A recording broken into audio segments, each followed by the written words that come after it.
Hi, I'm David Rawlings from the Queensland University of Technology. This is a short training video just to run through our manual sampling techniques that we use. So this is just one of the types of manual chamber that we use. It's quite a simple chamber, relatively cheap. That's quite important when you have obviously a lot of chambers. The price comes into it. It's also relatively easy to sample because the lids are quite small. So if you have to walk any distance to put your lids on your chambers, it's much easier to carry a lid like this compared to another chamber system such as we have behind us. So as I said, it comprises of two parts. This is the chamber itself. We just etch a line into the chamber that's at 10 centimetres. Okay. That gives us 20 centimetres of head space, 20 centimetres that sit above the ground. Both ends are tapered. One end whack into the soil.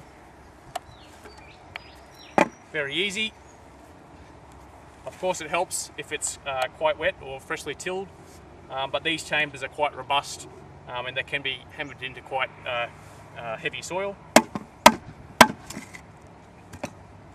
The second part is the lid. So we just put this on when we're actually measuring the emissions. It's comprised of two major parts, I suppose. It's basically just a stormwater cap, but we etch a groove in the lid, and that's where we get our seal from. We line that with rubber. With the lid we use a sampling port with a lure lock on it, a lure lock tap. This allows us to basically open and close that very easily. Before you sample, it's very important to make sure that's all tight, that the tap's open. So when we put that over our chamber, get a nice form seal, it can equilibrize with the pressure in the chamber. We then close that, and that's our sampling. Depending on your crop, chamber placement is quite important. If you have banding of fertilizer, it's very important to take into account both the banded areas and the non-banded areas. We typically don't put these chambers over plants unless it's in a pasture, simply because the effect that this chamber has on the plant itself is just going to make a very different microenvironment within the chamber. So here I put one basically where we expect our banding to be. This is where the majority of our fertilizer is accounted for, but then we also have a non-banded area that we need to take into account too. So we put one in both. Wheel tracks are another key thing. In some systems they can actually comprise quite a substantial amount of the area of the crop. So it's very important to sample in wheel tracks. One issue that we have found in wheel tracks, particularly in heavy black soils like we have here, is that they can actually pond water. So it's very critical that you keep an eye on that. If you find that's happening, what you can do is just drill a hole at surface level and then just put a bung in there when it comes to sample. That allows the water to drain away.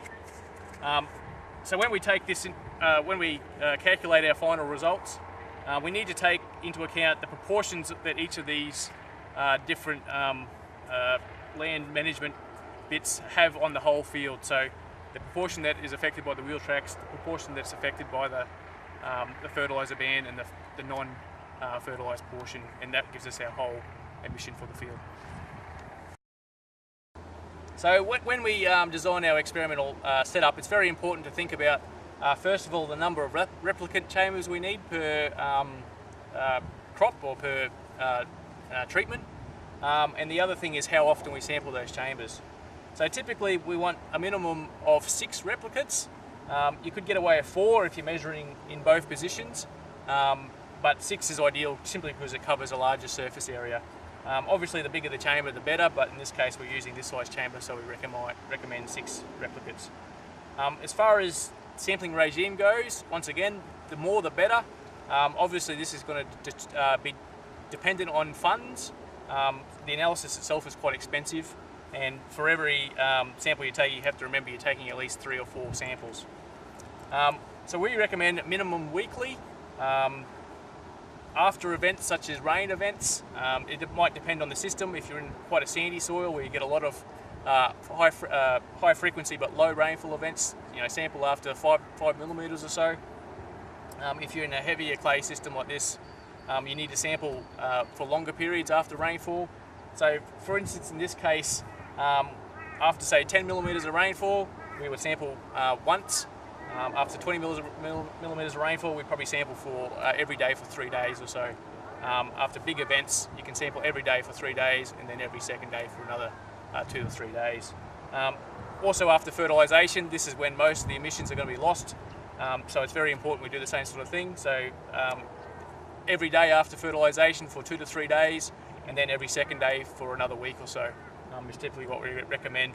All this is listed in our guidelines that we developed for the Filling the Research Gap program. This is all available online as part of the documentation. It's important to place our chambers in the field at least a couple of days before we sample, just to let any disturbance associated with that inserting of the chamber to settle down, so we're not creating an artificial flux. When we come to take our sample, we use 12mm excitators. You can buy these commercially evacuated from the UK. However, from our experience, they can be very variable in how good the suction in these are. So what we do is we evacuate ourselves, and that way we can quality control each of the vials. So within each vial, we inject 20 mils. So we over-pressurise the vials. This is important for storage, so any leakage that happens leaks out rather than leaking in and diluting the sample. And it also allows us to do multiple samples in case we have some issues with the analysis. So labelling is very important. It's very easy to mix up the labels, particularly the timestamps. So an easy way to do it is just to get stickers. You can put these into a printer and print out the labels for each time, then you just come along and put them on. We sample 4 times over 1 hour. You can get away with 3 times, but that's the minimum for decent data.